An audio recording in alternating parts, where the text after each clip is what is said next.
Thank you. The wonderful world of Zoom.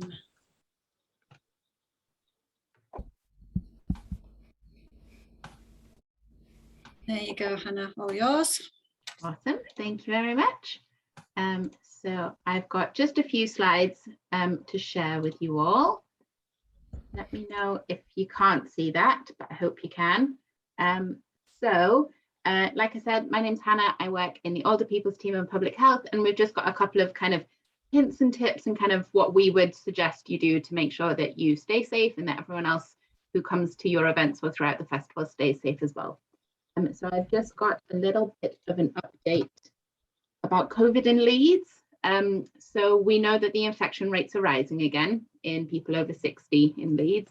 And we know that people over 60 are at a greater risk from COVID-19 because age is a significant risk factor.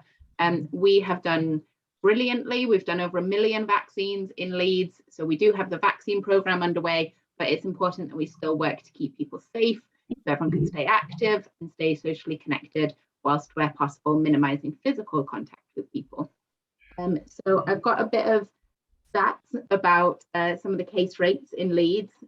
So it is decreasing slightly over the past 7 days, but we know that it's decreasing slower in people over 60. And also that changes kind of day to day, which is why we're not giving you any of the numbers in this. We know that Leeds is the second highest area in West Yorkshire at the moment this week, and we expect that rates are going to go up again after the bank holiday weekend and Leeds Fest, because we've seen that happen in other places. I think Sheffield and Cornwall had big festivals recently, and then their case rates went up quite a lot. So now that we're living with the new phase of the virus, we're living with the virus with not that many restrictions in place. We just have a couple of kind of key messages and some advice to make you feel a bit safer and secure, and making sure that older people can also enjoy events whilst feeling safe and secure, because we know that the lockdown has been toughest for kind of older people. And we're going to give you a couple of resources as well, so kind of information if you want to have a look at that as well. So I'm sure you all are aware of the face, hands messages that we've had. So the government is encouraging people to make their own informed decisions about wearing a mask, about social distancing, socializing outdoors where possible, and hand washing. So we'd encourage you to continue to do those things. And we know that people are really heavily influenced about the people around us. So I've been saying that I've been on the bus going into the office recently and wearing a mask, and no one else seems to be, which makes me feel like I want to take my mask off. So we're just really strongly encouraging all of you and your teams and volunteers to try and wear a mask if you can when you're out and about and kind of hosting your activities or events. And then also kind of the other preventative measures, like making sure that venues are well ventilated and encouraging others to kind of wear masks, wash hands, and maintain social distancing. That also just kind of helps us reduce the spread of the virus.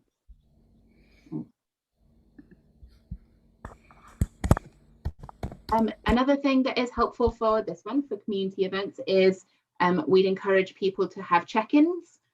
So it's no longer a legal duty for venues to ask customers or people to check in, but we'd really encourage you to do so. Something to be aware of for you and people who might be coming to your activities is that the venue alerts don't tell people to self-isolate now. They advise people to get a test. So we know there was the pingdemic where people kind of deleted the app so they didn't want to sign in because they didn't want to be pinged and told to stay at home if they didn't have COVID. So it's just to be clear that if you do check in and you get pinged or you get an alert or you get called, it's just asking you to go and have a test to see if you have COVID, because you may be at higher risk because you've been in the same space as somebody else. And then if you have symptoms, then you'd be asked to isolate. And doing all of this helps break the transmission chain and protect older people. There's a link there about how to get the QR poster if you haven't done that before. You just need an email address and the address of your venue, or you can do the paper versions as well, where you get people to write that down and follow information governance guidance. So there is information on the government website, or get in touch with Leslie, and then us, and we can support you if that's something that you need support with as well. So we came up with, well, as kind of team leads, there are some top tips about how we can live with the advice, particularly for older people, kind of just to make sure that everyone stays safe.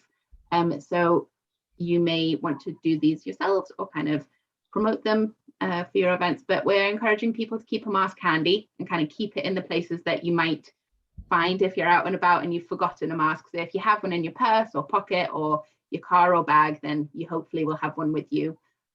Just to remember to keep washing your hands, but also carrying hand sanitizer if you're out and about, taking an extra step. So try and take a step back and keep some distance from others when you can.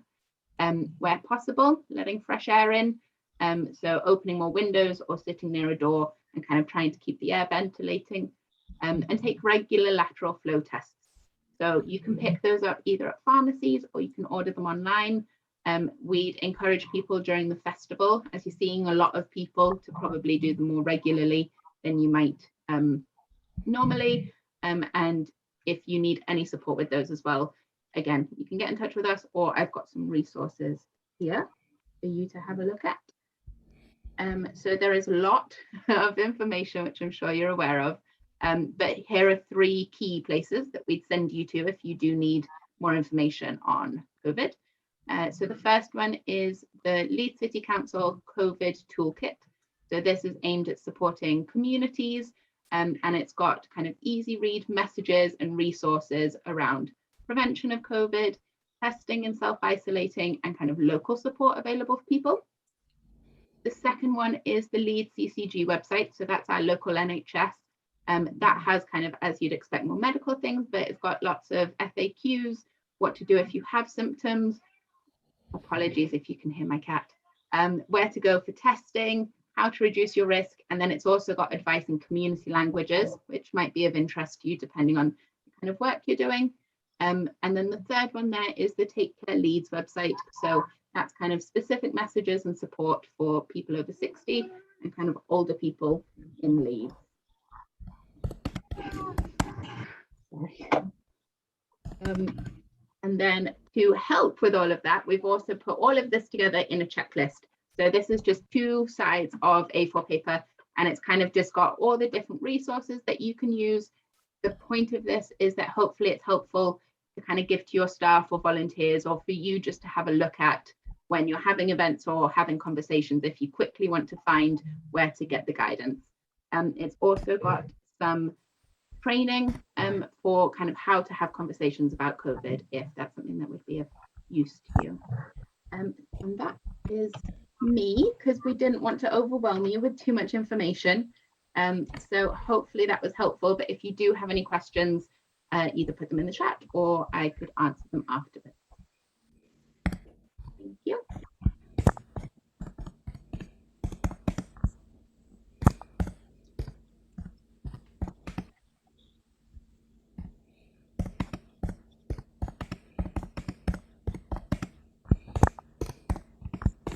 Linda, you're on mute. Hello, I'm Yvonne. Hi, Yvonne. I'm sorry for my late response to you. I couldn't get in and I've been waiting a while to get in. I'll just introduce myself very quickly, if that's okay. Yeah. I'm Yvonne Woodhead. I'm the manager of the Manor, which is on Ladywood Road in Leeds 8, just at not far from Roundhay Park, from the entrance, the back entrance by the lake. I might be coming from a different perspective to everyone else, because I'm actually trying to promote the fact that people can live quite well up to a very old age, and even at 100. I've got a lady that's almost 100 who lives quite well here at the Manor. It is independent living, but with lots of different things that happen. And I want to have an open day on the 14th of September with refreshments. I'm hoping to get some sort of a band or something, but I've not managed so far. And I just want to open my grounds up if anybody wants to hold anything here. Okay, so what this is about, Yvonne, is just about us trying to give a bit of a briefing to festival partners about what to expect and why the festival is happening and so on. And so this briefing is really supposed to be targeted at those of you who are doing activities out in the community. So that includes you, Yvonne. Okay. But then, yeah, and then we also just want to talk a little bit about those that are delivering activities at the museum as part of the LOPF hosted event as well. So, okay, so those of you who are doing community events and things out in the community, hopefully you have all completed a JOT form, which will have gone direct to Leslie. And Leslie has used those JOT forms to update our festival website. So if you go to the festival website, and I think Leslie can add a link to that into the chat for you all. Yeah. Can I just ask you to mute, please, everybody? There's some interruption. That's brilliant. Thank you. So if you go on the website there, you will see your own event, and all the community events are listed by date order. So people can click on the 6th of September and see what is happening out in the community on that date, and so on through the 7th, right through to the 17th. So your own activities should be listed as one of the festival activities. If you look at that festival website and find that your own activity is not listed, and you have filled in a JOT form, then if you contact Leslie so that we can try and unpick that. If you think, I didn't know about the JOT form, again, let us know, we'll send you the form so that you know that that's the way to get your event publicised and onto the website. The community events really are all about your own management. We're not managing those at all. All we're doing is publicising those events as part of the festival. So what we're doing really is using the festival website as a means of drawing attention to your activities. So that won't be an LOPF event, a Leeds Older People's Forum event, a Time to Shine event. That will be your event. So that's why Hannah has given those that guidance around COVID safety. So that's for you to apply in your own setting as is best appropriate for your own event, whether, I mean, obviously it's a digital event, then that really applies. But if it's a face-to-face one, if you can just follow the guidance that Hannah gave there about keeping people safe. And I suppose the only other thing to add around those of you who are running events out in the community is around publicity. Do you want to pick that up, Leslie, and talk about how to publicise? Just let me unmute yourself, yes. Yes, we've had the most amazing response for community events. And I think both Linda and I have been completely bowled over by the fact that we've got over 100 events going on across the city over the 2-week period, which is absolutely fantastic. And obviously those events are wide and varied, from discussions through to dance, from singing to chair aerobics, to lots and lots of different things, which are fantastic. So what we would ask is whether you will promote the festival as a festival in general on any social media that you have. Also promote your own events through your social media or through any other means that you have access to. We have supplied a link to a file which has posters in there that you can download. And also Linda has a stock of physical posters. If anybody would like any, if they would like to let Linda know, she will send you some across. There we are. So we've got those in various sizes, but there are also some posters that will allow you to write on the details of your specific event so that you can promote them and put them up prominently around your location. But if you would promote the website and the fact that everybody's events are on there, so it's split into Playhouse, Museum and local events. The local events are listed by day. So if you click on a particular day, you can see all the events going on in the city that day. And we're adding them, I'm literally adding them as they come in. So we've got events coming in every day. And we're now at over, as I say, over 100 local events, as well as the events at the museum and the Playhouse. So there's lots to do and lots to publicise. So hopefully, if you have any queries, or you need any collateral or anything to help support your event, please just let me know, and I will send whatever I have available to you in order to assist you. Also, if you have any queries, just let me know.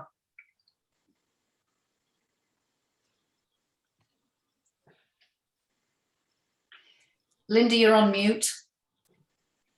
Sorry, Keith, you had your hand up. Yeah, could I just ask a quick question to Leslie? I mean, I know you've probably got hundreds of events, but the event that I'm trying to put on is, I'm still torn between having it at the Leeds City College. I'm waiting for their response, or simply having it on Zoom, which would, which would be very easy. When is the sort of the last date that you need to be absolutely clear on where it is?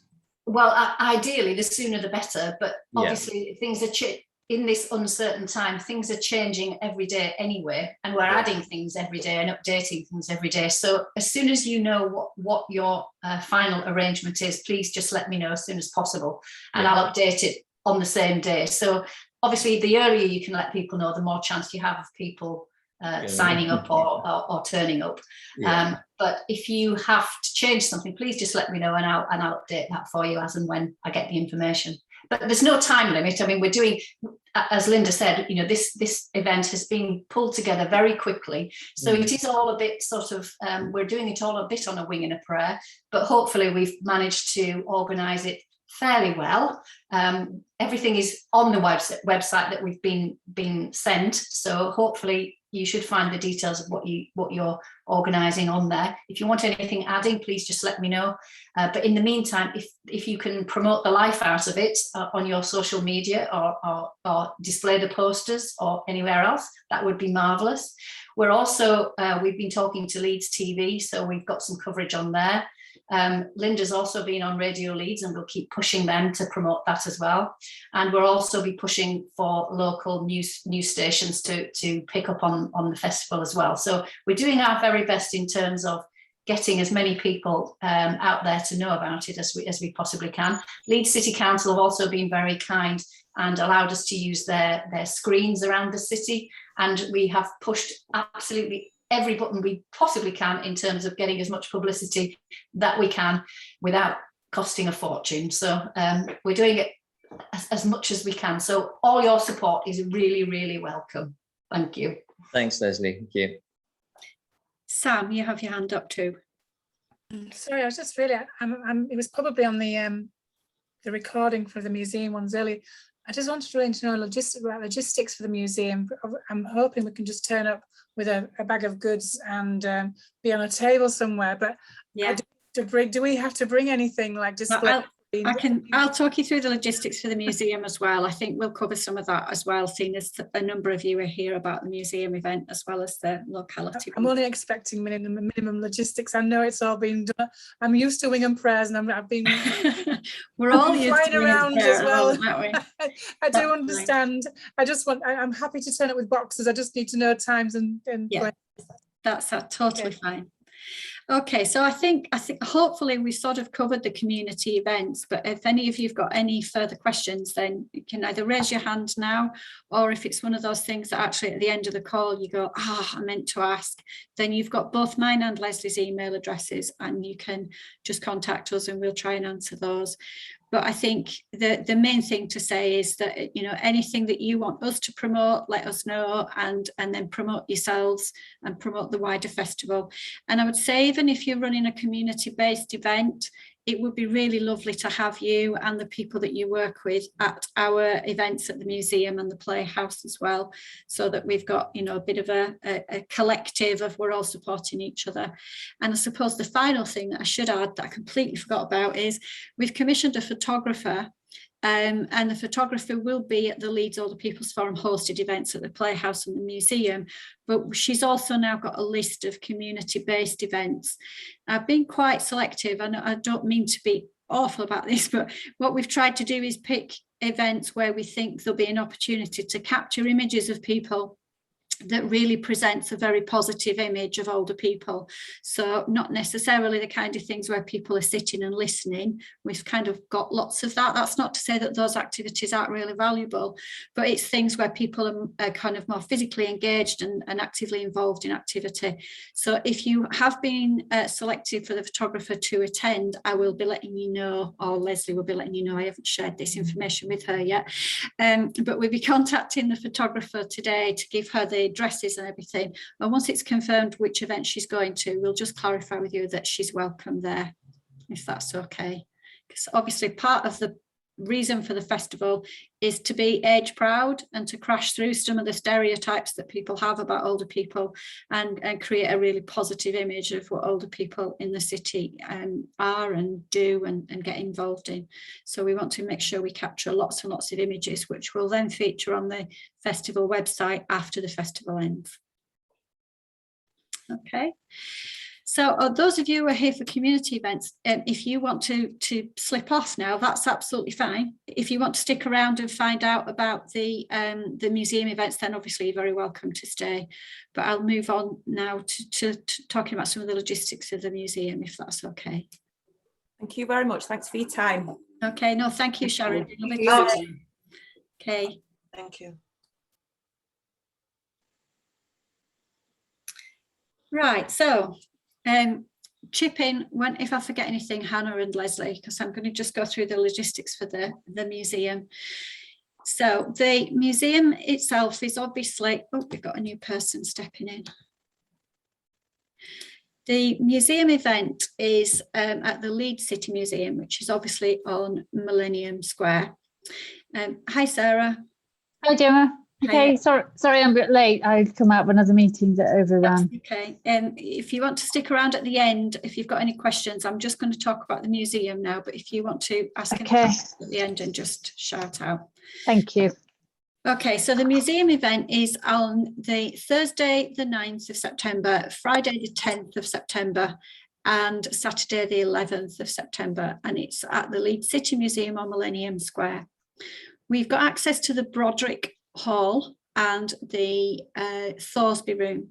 So the events that are happening in the museum that are the kind of louder, musical, theatrical based events will be in the Broderick Hall, because that lends itself well to that kind of activity.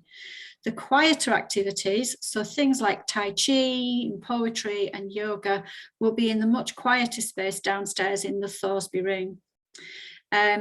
And I think Leslie will talk a little bit about the logistics around how we're doing that.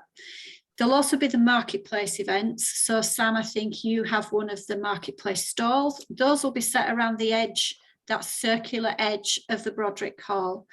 And the table will be there for you, and hopefully there'll be some chairs available for you to be able to sit down as well, because it's a long day. It's up to you really what you do with that stall entirely. So you can bring whatever you need. You can and obviously have lots of information for people to take away as well, so that people can learn more about what you do and how they might want to get involved and engaged with things. And what else was I supposed to say? The timings. So the actual event to the museum, all 3 days, will be 10:30 through till 3:30. So activity will start at 10:30 and end at 3:30. The doors will be open to festival partners. So for those of you who are actually delivering activities, you can come in from 9:30.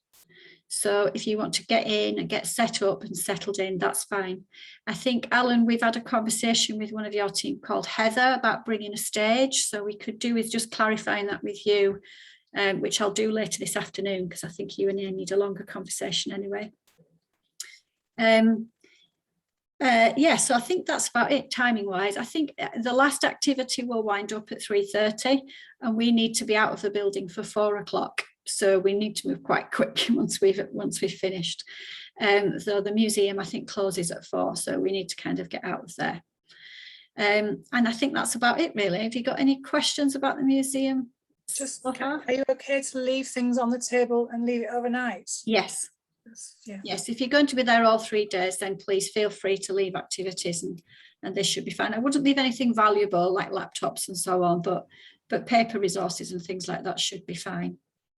Debbie, did you want to ask something? Yeah, sorry, I've got a couple of little bits. Is there power for the stalls, for the market stalls? We think so. There are various electric points around the outside of the room, for sure, all the way around. So I think maybe if you select a table that's nearest to a plug socket, I can't guarantee that there is a plug socket for every table, but I think mostly you will be spaced out enough to be able to have your own plug socket, yeah. And it might be an idea to bring an extension cable perhaps, just in case. No probs, will do. And sorry, this is more probably just really linked just to my thing. For the video, Linda, have you got the video that we're showing, or do you need me to send it through? I think if you can send that through, and then I'll try and share that with the museum as well, so that they can use their techie guys to show that for you. Are you actually doing the dance through the decades, Yes. Debbie, or just you're doing it too? Doing both, yeah. So, well, if that's what you wanted to do, we were, the idea were to show the video and then for us to do a live a tweaked live performance. So we've got a number of dancers coming with us, and then hopefully some audience participation as well if people are happy to join in. And then, sorry, Linda, the other bit, or Leslie, will you be introducing it, or do you want us? Is it literally 11 o'clock we get up and do our bit? I think that everybody will receive like a leaflet as they sign in, and they'll have the schedule of events across the day. I think we're probably try to do a bit of an introduction, but the acoustics in the Broderick Hall for speech are really poor. They're great for music, it's fine for music, but voices seem to just become quite distorted. And last time we did an event in there, people were kind of going like that with the hearing. So yeah, we'll see how it goes, but it'll be scheduled so people will know exactly what's happening when. So they'll get a leaflet. Okay, that's lovely. And probably the same thing again for the performance. We'll need power for that as well. So we'll have, do you want us to use our speaker or to hook into yours? We will be hopefully using the museum's PA system. So you should just be able to hook into that. Lovely, no worries. That's it for me, I think. Okay, Gemma? Hi, yeah, sorry, just a couple of quick practical questions. Hopefully you can hear me, so I think my signal's really poor. I was just going to ask the same as Sam about leaving stuff there, because it will be different colleagues that are there each day. But also just from that perspective, I don't know the setup there, sorry. Can we is there kind of parking there, or where we can pull up on site to kind of unload things and then move away, or will we have to carry everything from where we park? Parking's not great because it's on Millennium Square, but I think there is parking spaces to the side in what I think is Carverley Street, that you can park around the side there. I think there'll be a limit on how long you can stay there, Gemma, but you should be able to stay there long enough to unload a car, and then you might have to move. Just to unload? Yeah. That's fine. Yeah, that's great. Thank you. I would suggest probably the best way to load resources into the building is to have some kind of wheeled trolley or a suitcase. That's what I'd do anyway. Yeah, thank you. Yeah, no, I think I will for some. I've just got some kind of bigger boards and like pull-up banners as well. That might be a bit bulkier. Okay, well, there'll be plenty of our team around to help if needs be as well. Oh, thank you. Okay, Leslie, do you want to fill in anything that I've not said? I think as far as the museum is concerned, people will all come through the main front entrance, and we will have a reception desk set up at the main entrance. We'll ask people to scan in to the QR code. We'll also ask for contact details so that we can keep a register of people who have attended the event. For the events that are in the Thoresby room, which is downstairs, because that's a smaller room and because they are generally more physical activities like Tai Chi or yoga and things like that, there will be a limit on the number of people who are allowed to take part at any one time. So we will have a sheet for every event that's going on in that room, and we'll ask as we fill the sheet in, once that sheet is completed with the allowed number of people that the museum are happy for us to put in a room, then we will stop taking bookings, if you like, for that particular event.